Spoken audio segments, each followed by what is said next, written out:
Do we have too much government? We need to put people ahead of corporate profits. This system is so lopsided. This threat is a real threat to democracy. And I think that's really important. That's something we haven't been doing in this country for a long time. Where do you start? What do you do? How do you do it?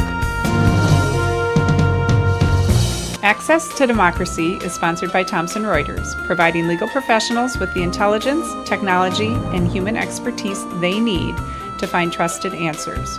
Products include Westlaw, Practical Law, and Firm Central legal practice management software for small law firms. Thomson Reuters, the answer company. Online at thomsonreuters.com. Access to Democracy is made possible in part by a donation from Firefly Credit Union. Firefly is the new name of U.S. Federal Credit Union, which has proudly served the financial needs of the Greater Twin Cities community since 1925. At Firefly, we guide our members forward and give them the power to chase dreams by delivering the financial solutions they need to get ahead. From checking accounts to mortgages, we'll light the way. We are Firefly Credit Union, and this is Life Illuminated. And Dr. Charles Crutchfield of award-winning Crutchfield Dermatology in Eagan, acknowledged as one of the nation's best physicians. A Minnesota native who trained at the Mayo Clinic, Dr. Crutchfield personally treats all patients and states that experience counts and quality matters. Crutchfield Dermatology. Look good, feel great, with beautiful skin.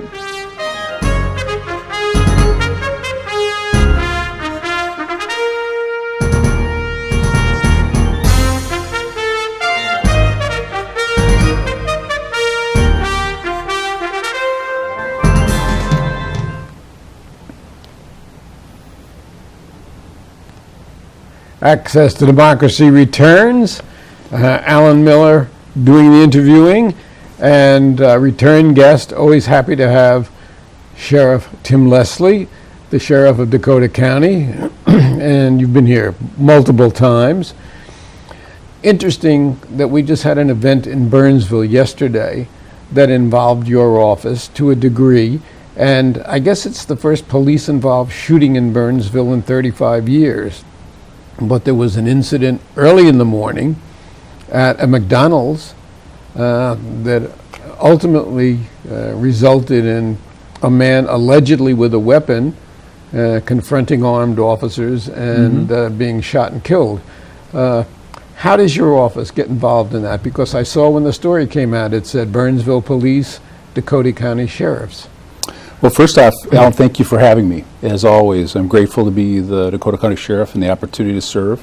So thanks for having me on again. Yes, at 6:30 yesterday morning, I was called by Eric Giesecke, the chief of Burnsville, and he notified me that they had had an incident with a citizen, and unfortunately the citizen had been shot and killed by the police officers there.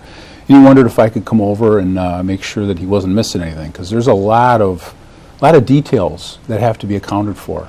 There's going to be, of course, the natural criminal investigation that goes on to make sure that the police officers were justified, but there's the media element. The police officers are afforded certain due process rights, so you got to make sure that because their attorneys are coming too, so you got to sequester everyone. And we just kind of made sure that he was getting as much help as he needed. They had they had 3 police officers, a sergeant, and an investigator on the scene. So all those folks are put on administrative leave while the investigation goes on. So they got to fill those roles. So one of my roles is to offer opportunities for sheriff's deputies to come over and patrol in Burnsville. So they might be there today. So your people go on patrol to cover for those people who... Right. Yeah, as needed. I was just about to say, sheriffs really have statewide jurisdiction, right? Yeah, the sheriffs are the chief law enforcement officers of the counties. So there's 87 counties, therefore 87 sheriffs. We are by statute required elected official in each county. Police departments, they're an option by local governments. So you have, I think, 850 cities in the state of Minnesota. There's about 400 police departments. So you can contract with the sheriff if you want to have the sheriff patrol, or you can create a police department if you like. And the smaller cities contract more alike, Yeah. more usually, I should say, and larger cities such as Egan and or Burnsville have their own departments. their I own mean, Egan department, has, I think, absolutely. 75 officers. They do. They do. And Burnsville probably a little bit less than that, I Yeah, would pretty guess. close. Yep, actually. Yep. And so the sheriff can pull over a speeder any You place, bet. for instance. Yeah, we can go anywhere in the county. We do help those cities. We collaborate a lot with the police departments. And that's just, yesterday was just one example, but there's many examples. We collaborate on SWAT teams together. We collaborate on the drug task force together. Rather than every police department having their own narcotics unit, we all get together and have a drug task force. Drug dealers don't care about boundaries. They go where the money is, they go where the drugs are. And that means they cross into Scott County, Hennepin County, Ramsey County. Yeah, there's two things that I want to make sure we talk about. One is the proliferation of heroin, Yep. and the other, and maybe we could talk about that first, is the fact that there seem to be so many more shootings and officer-involved shootings, which is required when the perpetrator has a weapon. Do you think that the proliferation of pistols has anything to do with that, or do you think that it's just representative of the times that we're living in? Well, it's a complicated issue. I was just at a press thing with Gabby Giffords recently, Congresswoman who was Yeah, shot in shot the in the face, head, in the right. head by a disturbed individual down in, I think it was in Tucson, I'm not positive, but she's part of a group called Americans for Responsible Solutions.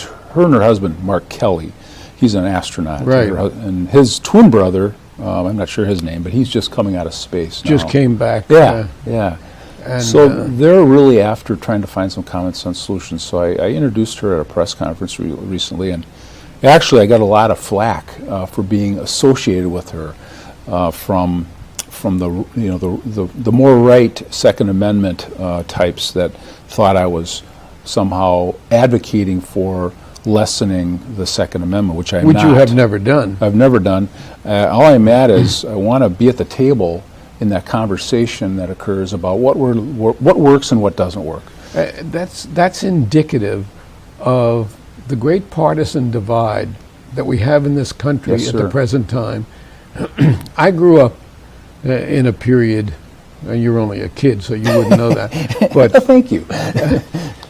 where people could walk across the aisle Right. and reach good solutions to problems. And we're driven so far apart now Right.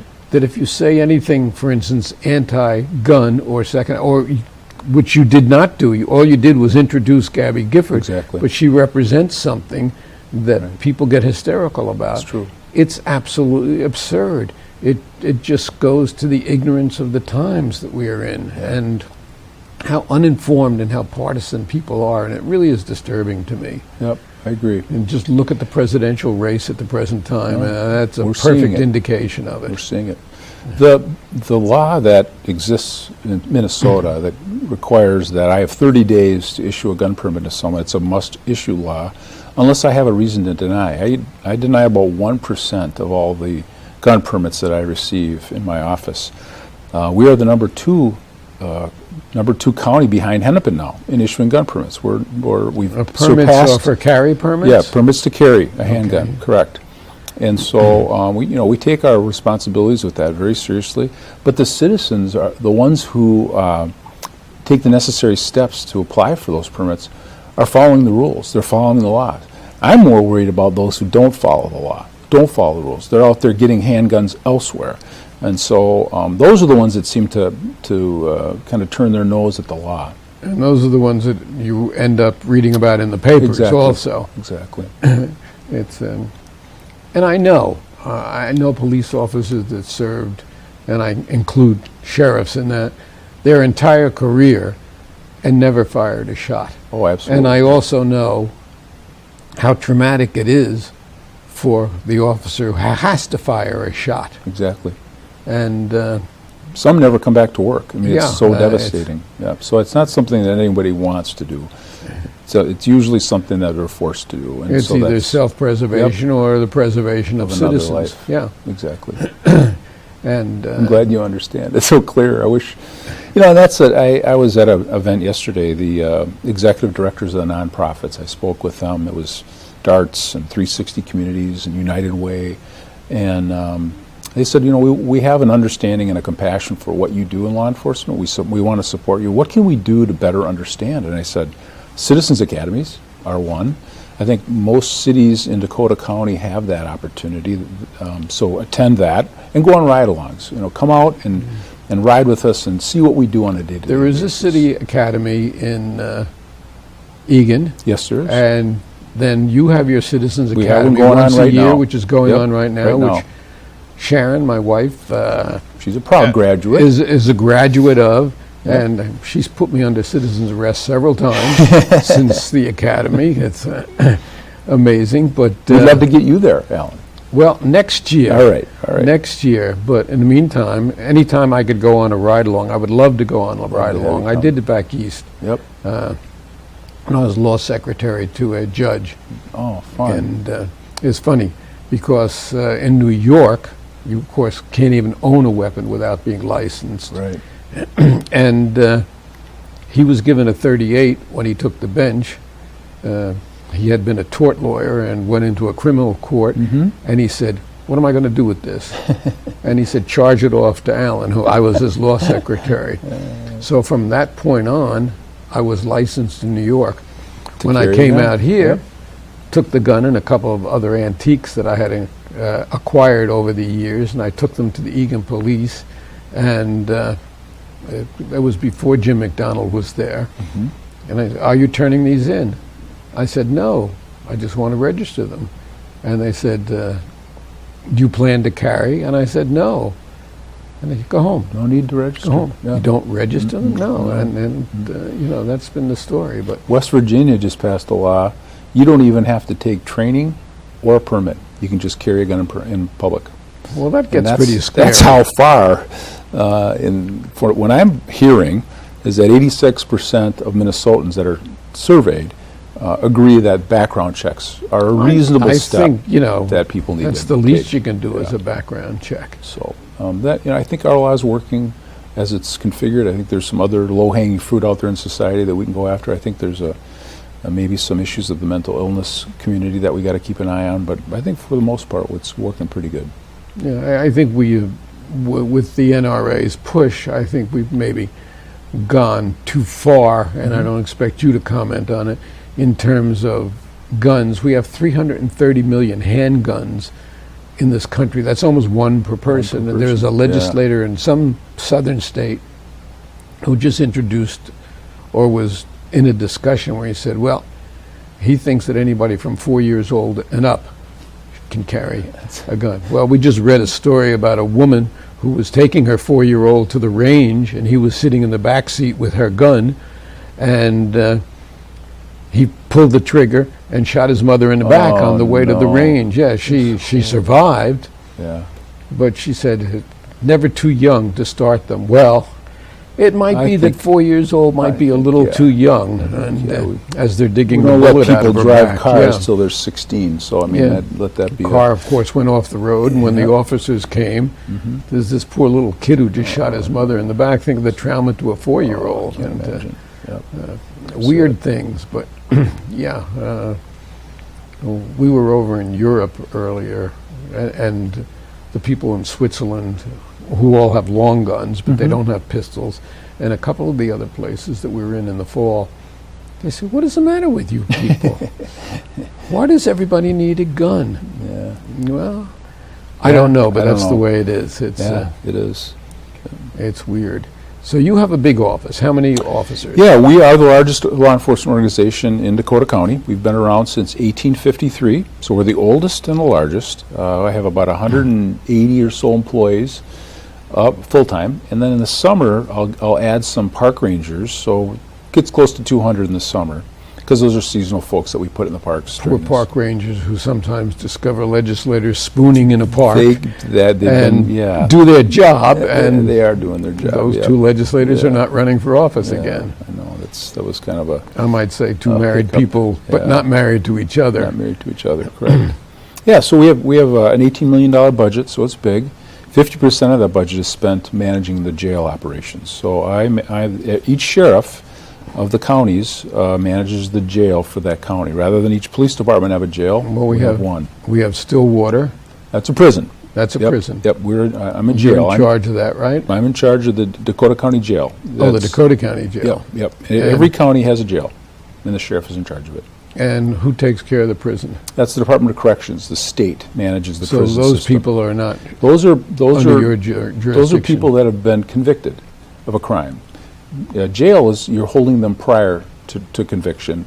Well, I shouldn't say all of them. 67% in my jail are pre-conviction, so they're there pending trial. And if they're convicted for up to a year, where do they go? They can stay in the jail. They can be housed in our jail. Correct. But if they're over a year and a day, then the Department of Corrections, Stillwater, St. Cloud, those kind of places. And now the people in the jail, does that include people charged with violent crimes as well does. as the drunk drivers? And Misdemeanors all the way up. We classify when they come in. We would never put misdemeanor drug offender or misdemeanor DWI offenders with murderers. It's rare to have a murderer in the Dakota County Jail, let's be honest, so that we don't have that much like that. 264 beds. We're pretty close to full all the time. One of the biggest trends we see, though, is female offenders. When I first got to Dakota County in 2010, we averaged about 23 female offenders a day. 2 months ago, we had over 52.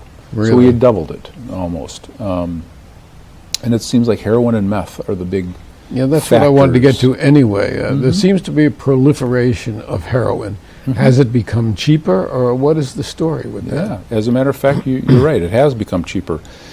What we're told, again, this is through the DEA, who I trust, that when Minnesota and other states began to legalize marijuana, or medical marijuana, or some states have legalized marijuana, when the cartels who manage a lot of the drug operations in Mexico and import the drugs to the United States, when they saw that, they said, aha, let's quit producing marijuana and start producing poppies, opium, which turns into heroin. And so they can flood the market relatively cheaply.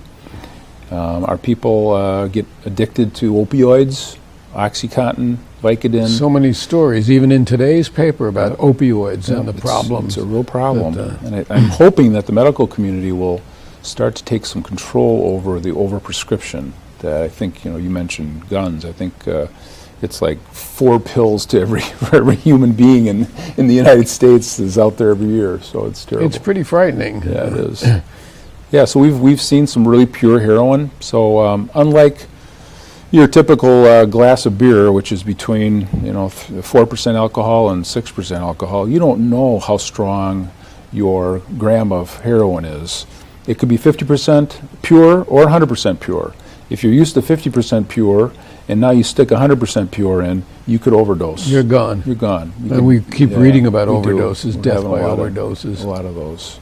And so it's pure, it's managed by organized crime, and it's really hard to get a handle on. But we do our best. We're out there And fighting they're it. selling it right here in Dakota County. They are. And that's an ongoing problem It with is. law enforcement, It is. Yep.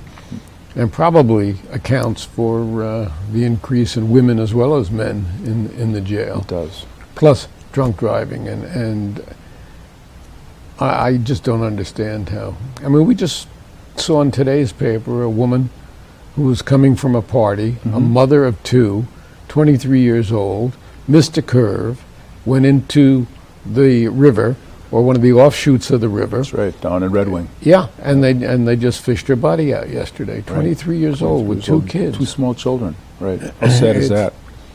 And Yeah, we just did get a one call on example. that. Yeah, I got a call on that because we manage the dive team for the county. The sheriffs are responsible for the waterways. And so the sheriff from Goodhue called me and wondered if we had an underwater camera.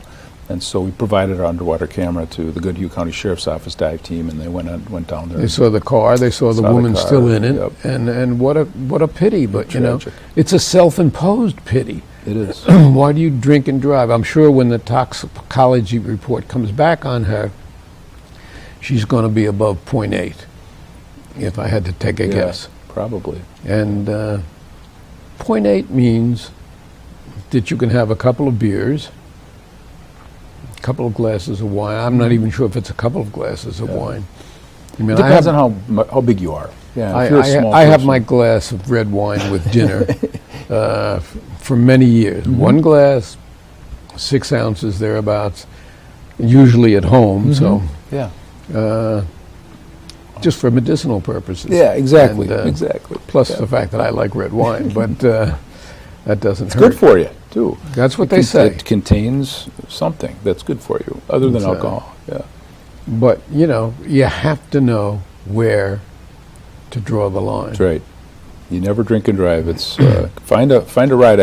I have young kids, 30, 28, 25, and 16, and the ones who are able to drink, who are old enough, they always find Uber or a cab or a designated driver. That's just part of how they do things, and Yeah. I'm really proud of them being able to do that. Uber has been a big plus in that regard. It has. Yeah, pretty much so. Because as opposed to a cab company, and I don't want to take anything away from a cab company because I think it's important that these people get a chance to earn a living, but Uber can jump in and come to the party and That's right. get you home in one piece, and that's really what it's all about. So It is. we need those things.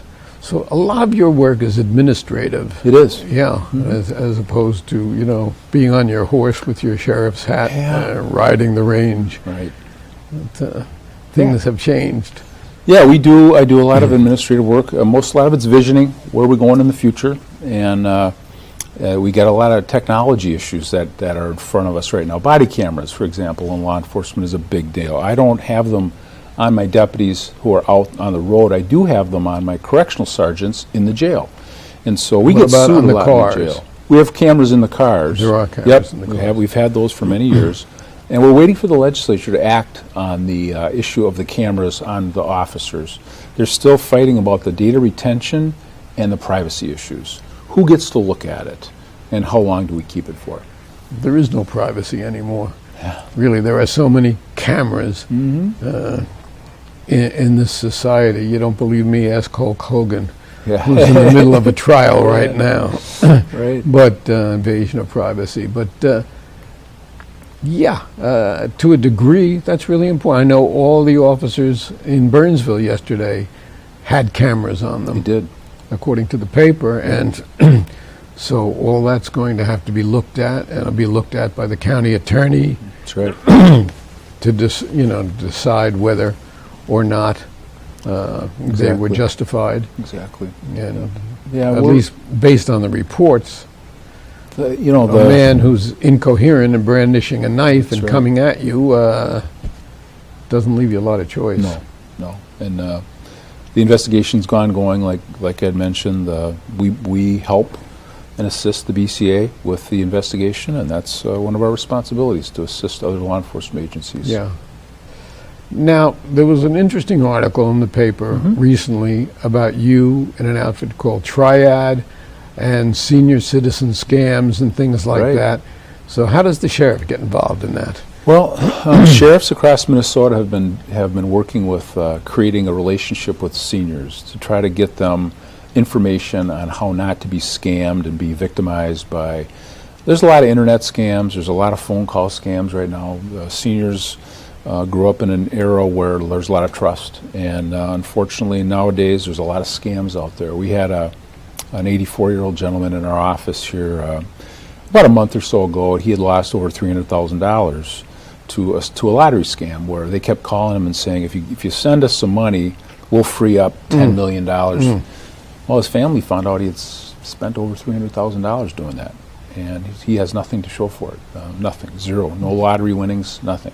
The other one we had is over $80,000 for a mail order bride from Europe that we investigated, and it's really difficult to get to Europe and make any arrests on these people, because a lot of times, I mean, that's part of the internet. There is no boundaries. You could be talking to somebody from a different country. The internet is a wonderful research tool, except my attitude is, and current events tool, but my attitude is that whatever I read there, I don't believe until I see some verification of it, because anybody can post anything on the internet. Yep, you're right. And there is no sheriff patrolling the highways and byways of the internet. That's for sure. It's an unregulated industry primarily, and so people have to be careful. We're very cautious with youth too. That we've seen a lot of young girls in high school take pictures of themselves and share it with boyfriends, and then amazingly they don't get married, they don't go off into the sunset together, they break up, and then suddenly the boy says, well, I'm going to share this with my boyfriends, and girls, especially they've had to if they transfer feel that they've schools. been jilted or Exactly. been So, dissed, as they say. not good. Yeah, so there's a lot of danger at the internet, a lot of danger for seniors. So we try to just be a resource for them. Before you send money on anything, why don't you make a call? Call if you don't want to talk to your family about it, call law enforcement. We'll help you out. We'll help you through this. So we're trying to form a relationship with seniors. In fact, I contacted you about a year ago. You did, and with one of those, You had a and, scam. we tracked it down. I've had several talk to me about Yeah. it. The IRS guy called and he said, if you don't give me your Social Security number now, I'm gonna report you to the sheriff. And I said, well, that's interesting because I am the sheriff. He hung up. Yeah. Yeah, the one that came to me said, we have a warrant out for you. Right. For unpaid parking tickets from Minneapolis. Well, of course, I don't have any unpaid parking tickets. And so I strung them along and then ultimately got the callback information. They wanted $500 and sent it on to you. Yeah. And I'm sure the phone number was phony and he wasn't within the state even. I'm sure it was. Yeah, I'm sure it was from some other Yeah, place. yeah. Yeah. And they have ways to trick the system into thinking their phone number is nearby and in the metro, but it's not. There's a dozen things here. Happens all the time that I want to talk about. And I look up and I see 48 seconds left Oh my gosh. in our half hour. And You're where kidding did it go? So we're going to have to continue this in a few months. You call and I'll be here, Alan, anytime. Sheriff Tim Leslie, always a pleasure. Thanks, Alan. Thank you so much. Take care. And we have a half a minute left, and I just thank you for the job you do and for the department that you really run. You're following a great tradition and spoken very highly of by everyone that I mention your name. Thank you. And Thank you very much, Alan. that's really, it's not an accolade, that's just a matter of fact. And thank you for what you do You're for welcome. us. You're welcome.